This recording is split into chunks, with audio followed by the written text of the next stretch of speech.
네, 복음의 시선으로 성도와 세상을 잇는 CGN TV 뷰리집. 안녕하십니까, 오도훈입니다. 반갑습니다. 주영입니다. 네, 이 코로나19 확산으로 해외 출국자 수는 감소했지만 해외에서 우리 국민을 대상으로 한 사건, 사고는 끊임없이 발생하고 있습니다. 네, 해외에 체류하거나 방문 중인 재외국민 보호를 위해 지난 1월 16일부터 영사조력법이 시행 중인데요.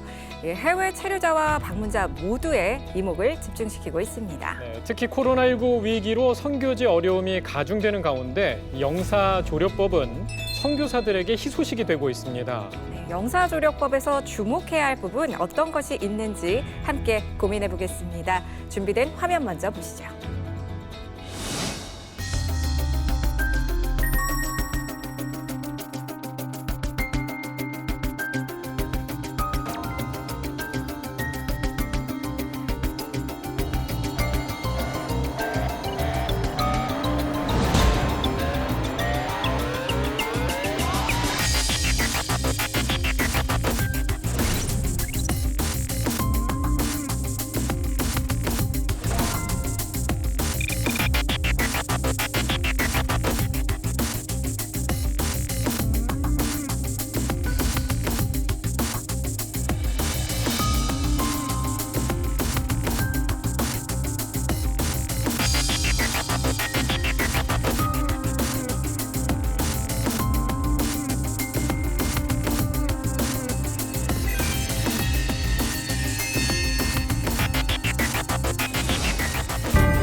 네, 영사조력법과 관련해서 더 자세히 이야기 나눠보겠습니다. 한국위기관리재단 김진대 사무총장님과 호원대 법경찰학과 이만종 교수님 모셨습니다. 네, 안녕하세요. 안녕하십니까? 안녕하십니까? 네.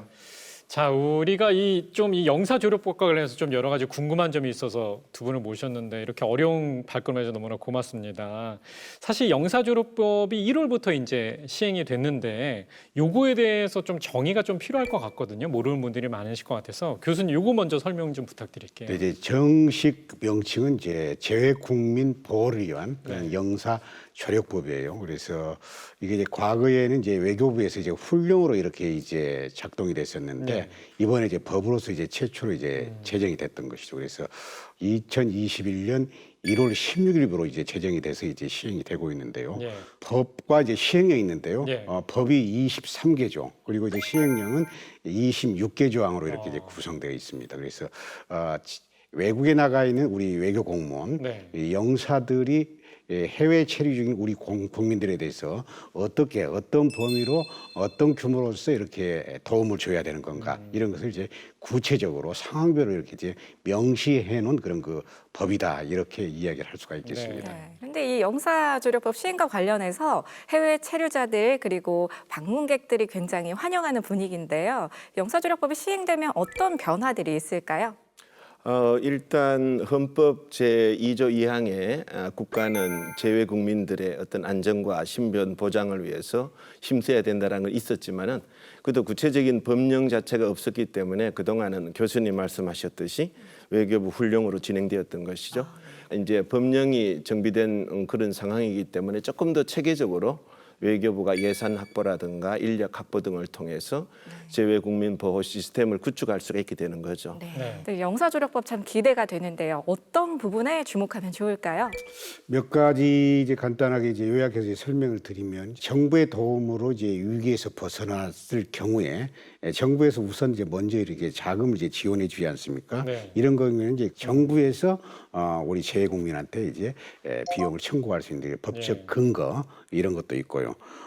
또 이런 것이 있습니다. 공간 한국인이 이제 체포될 경우에 공간에서 정기적으로 이제 그 사람에 대해서 이제 방문해야 됩니다. 과거에 이제 그런 사례들도 이제 심심치 않게 있었는데요. 예를 들어서 사건 사고로 연루돼 가지고 구속이 됐다든가 네. 또는 형사 절차의 진행 중일 때 금고 이상의 형을 받고 수감이 됐다. 이런 경우에는 한국인에 대해서 이런 한국인에 대해서 이제 정기적으로 연 1회 이상 의무적으로 이제 방문을 네. 하도록 이렇게 이제 분명하게 이제 명시를 해놨습니다. 또 변호사라든가 또 통역인이라든가 이런 사람들이 필요할 거 아닙니까? 네. 그런 경우에도 추선을 하고 또 이제 알아볼 수 있도록 이렇게 이제 사항이 이제 명시돼 있고요. 이런 것을 이제 잘 해야 되는데 잘 하지 않으면 이제 이번에 이제 법이 이제 잘 만들어진 것 중에 중점이 뭐냐면은 처벌을 받게 돼 있습니다. 이것을 태만히 한 경우에는 네. 영사가 책임을 질 수 있도록 예. 이렇게 강제하고 있는 것이죠. 이게 이제 재외 국민에 대해서 우리 국민에게 이제 체포 구금된다든가 또는 이제 처벌을 받거나 이런 경우가 있을 경우에는 반드시 해외 공간에서 법무부 장관한테 네. 이제 보고를 하게 이렇게 이제 돼 있는 것도 이제 명시가 돼 있습니다. 네. 저희 CGN TV가 세계 선교사들뿐만 아니라 세계적으로 이렇게 방영이 되고 있어가지고 영사 졸업법에 되게 관심이 많을 것 같아요. 그러기 위해서는 이 적용 대상에 대해서 되게 궁금해할 것 같거든요. 사무총장님 어떻습니까? 법 제2조 1항에 보면은 외국에 거주, 체류 혹은 방문하는 대한민국 국민들을 전체를 이제 적용 대상이라고 명시하고 있죠. 예. 그래서 외국에 단기 혹은 장기로 체류하는 대한민국 국적자, 영주권자, 이중 국적권자들도 다 포함되죠. 네. 물론 뭐 당연히 선교사들도 포함된다고 볼 수 있습니다. 네. 그런데 이 법이 시행되면은 국가 책무에 따라서 국민들이 누릴 수 있는 것도 있지만 또 마찬가지로 해야 할 의무도 있을 것 같거든요. 어떤가요? 그렇죠. 법 제3조에는 이제 국가의 책무에 대해서 이야기하고 있습니다. 먼저 국가는 재외 국민들의 생명과 신체 그리고 재산에 대해서 보호할 수 있는 그런 의무가 있고요. 또 재외 국민 보호 대책을 위해서 수립하고 정책들을 집행할 수 있는 그런 것들을 의무로 지었고요.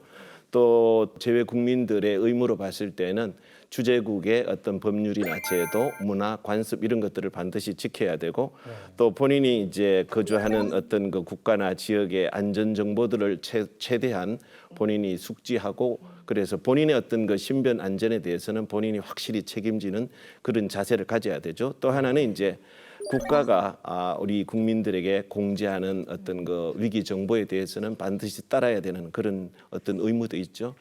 그런 면에서 봤을 때는 좋은 점도 있지만은 또 한편으로는 우리 선교 단체라든가 선교사들에게는 조금 더 앞으로 이것들을 지키지 않았을 때는 조금 더 어떤 하나의 제재가 들어올 수 있는 그런 가능성도 있기 때문에 선교단체라든가 선교사들이 조금 더 조심해야 될 그런 부분이라고 말할 수 있겠습니다. 양날의 검을 지혜롭게 사용해야겠네요. 그렇죠. 예. 이 법이 시행됨으로써 보호도 법안에서도 되는 거고 위법도 될 수도 있다라는 그런 말씀이 될 수 있겠네요. 그렇죠. 예, 예. 어떤 면에서 보면은 그동안에 법이 없었을 때는 우리가 접근 제한 지역이라든가 사회주 이런 지역에서 나름대로 음성적으로 여러 가지를 했지만은 이제 공간에서도 그냥 뭐 하나의 관례로서 봐주고 네. 이랬지만은 이것이 법으로 정식 집행되는 과정에 있어서는 이제는 어떻게 보면은 괘씸죄로 말미암아 가지고 그 단체가 정부로부터 그렇죠. 어떤 하나의 네. 제재라든가 어떤 것들을 당할 소지도 있죠. 그런 면에서는 조금 더 우리 선교 단체들이 선교 전략들을 아주 정교하게 짤 수 네. 있는 그런 필요성이 대두된다고 할 수 있죠. 네, 그렇다면 해외에 나와 있는 이제 저희 국민들이 조력을 받을 수 있는 영향을 받게 되는 건데 그 영향의 범위가 어느 정도가 될까요? 사실 우리 국가는 이제 단 한 명의 국민이라도 자국민이라도 이렇게 영사 처력을 적극적으로 해야 되고 네. 보호해야 되는 그런 그 의무가 있거든요. 그렇지만 무조건 이게 이제 무제한적 서비스다 이렇게 생각을 해서는 안 되겠습니다. 그래서 국가가 해야 되는 그런 부분이 있고요. 또 우리 해외 나가 있는 이제 자국민들이 또 여기에 따라 가지고 해야 되는 그런 그 사항들이 있거든요. 예. 예를 들어서 뭐 보충성의 원칙이라든가 네. 법규 준수의 원칙이라든가 예를 들어 법규 준수의 원칙이라는 것은 그 나라에 가면은 선교국의 법이라든가 국제 법규에 따라야 된다는 그런 얘기거든요. 그러니까 로마법을 따르라는 그렇죠. 것처럼 그 나라의 법을 따라야 된다는 거죠. 그리고 이제 자기 책임의 원칙이라는 것이 있습니다. 예. 자기 책임의 원칙이라는 것은 국가가 보호해주는 범주를 넘어가지고 자기의 그 과실이라든가 잘못으로 인해 가지고 사건이 유발됐을 경우에는 자기가 책임을 져야 된다는 것이고, 부득이 국가에서 또 여러 가지 형편을 해가지고 먼저 이렇게 조력을 해줬다면 거기에 따른 그런 그 배상을 이렇게 또 청구하게 돼 있는 그런 예, 부분도 있습니다. 예를 들어서 2018년도에 그 이런 일이 있었어요. 네. 우리 국민 이제 20대 청년인데 네. 그랜드 캐년 절벽으로 이렇게 떨어져 가지고 네. 사고가 이제 발생했어요. 그래서 병원에 이제 미국에 이제 병원에 입원했는데 무려 이제 병원비가 약 10억. 그리고 이제 국내로 이송하는데 이송비가 약 2억 정도. 네. 그래서 이제 감당하기 상당히 이제 재정적으로 힘든 그런 네. 상황이었거든요. 그래서 이것을 이제 급기야 이제 청와대 이제 국민청원을 했는데 논란이 당시에 상당히 이제 많이 있었죠. 예. 자기 과실에 의해서 잘못이 유발된 것을 국민의 세금으로서 조력을 해줘야 되는 건가? 물론 이제 당시에 그 영사들이 병원을 뭐 알아본다든가 네. 피해자 국민에 대한 그런 그 여러 가지 영사 조력은 일정 범위 내에서 한 것은 있었어요. 이런 경우가 이제 해당이 되겠습니다만은 이런 경우에는 이제 상황에 따라 가지고 자기 과실 책임 원칙, 자기 부담의 원칙 이런 것을 또 이제 적용한다는 것도 영사 조력법에 있습니다. 그래서 이번에 들어갔다는 얘기죠. 네네 그렇습니다. 네. 그래서 앞에서 이제 설명드렸던 것처럼 무제한적인 서비스가 아니고 네. 지킬 것은 또 이제 지켜야 된다. 뭐 이런 그 제한 범위가 이제 돼 있습니다. 예. 네. 그리고 재판을 또 연결을 잘못됐을 때 해줄 수는 있지만 직접 또 개입하거나 그런 부분까지는 아니죠. 그렇습니다. 그 주재국의 경찰이라든가 수사기관이라든가 또는 변호사라든가 이런 사람들을 선정하고 또 도움을 요청하고 또 주재국과 이제 협조는 가능하지만 주재국의 재판을 그 어떻게 보면 하나의 이제 주권 아닙니까? 재판에 관여를 한다든가 이런 것은 이제 그 못하게 이렇게 하고 있습니다. 네. 네. 사무총장님, 그리고 이 해외 여행객들이 지금 이제 코로나 때문에 못 가긴 하지만 이제 가게 되면은 거기서 다치는 경우도 있고 방금 전에 뭐 그랜드 캐니언 사건도 그렇지만은 그렇게 다치거나 해외 여행 중에 다치거나 어떤 사고가 발생했을 때 혜택 받는 것도 좀 있나요? 법 14조의 긴급 환자 발생 시에 이제 정부에서 현지에 있는 어떤 그 병원의 어떤 주소라든가 연락처, 그다음에 환자 가족들 국내에 있는 분들에게 알려주는 것들, 그리고 현지의 어떤 병원에서 치료받을 수 있는 어떤 그런 것들을 노력해야 된다고 명시를 하고 있죠. 예. 근데 사실은 너무 약해요. 기존에도 이 정도는 사실 현장에 계신 선교사들은 다 알고 계셨고, 어떤 나라 같은 경우에는 이제 심지어 에어 앰뷸런스까지 하는데도 정부가 일정 부분들을 기여한다라는 그런 내용도 사실은 들었거든요. 네.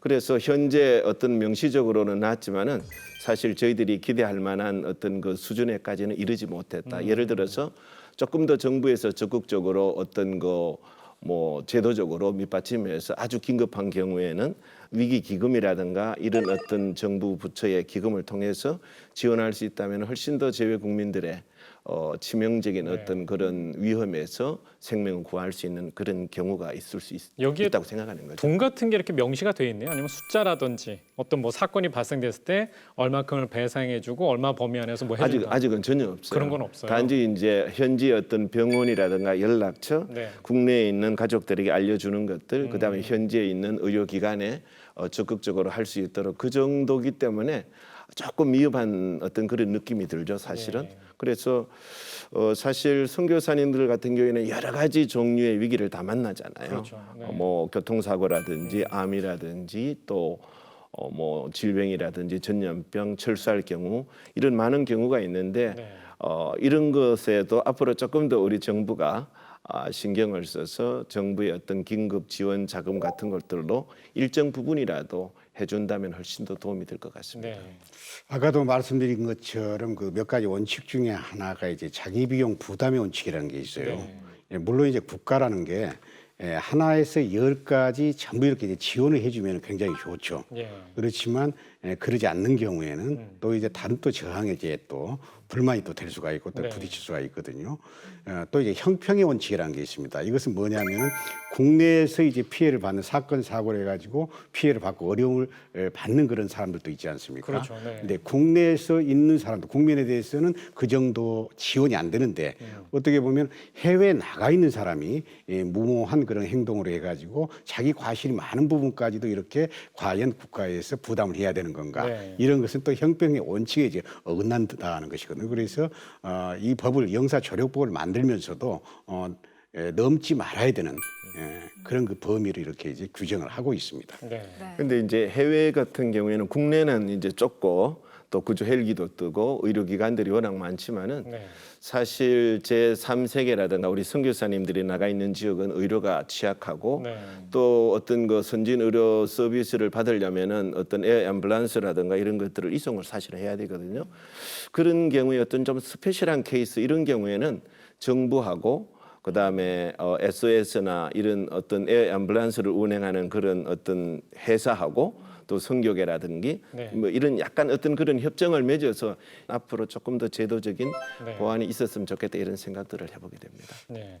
혹시 보험으로 따지자면은 우리가 자가부담금이라는 게 있거든요. 어떤 사건이 발생할 때 보험회사에서가 처리해주는 비용과 본인이 부담하는 거 이런 것도 어떻게 법정에 들어가 있나요? 이제 테러 같은 경우에 해외 나가서 이제 국내보다는 이제 외국에 나가서 이제 테러를 당하는 그런 경우가 예. 있어요. 그런 국민들이 있는데 테러를 당한 테러 리스크에 대해서 어떻게 보험으로서 이제 보상이 돼야 되는 건가 이런 것은 지금 금융업계에서 지금 검토 중입니다. 네. 외국에 같은 경우에는 이제 그런 제도가 이제 잘 되어 있어요. 그래서 제가 지금 한국 테러학회 회장을 하고 있습니다. 네. 회장을 하고 있는데 우리 재국민 보호를 위해서 그건 역시 관련 기관하고 협조를 해서 좀 보완이 돼야 되는 그런 부분이 아닌가 이렇게 생각이 됩니다.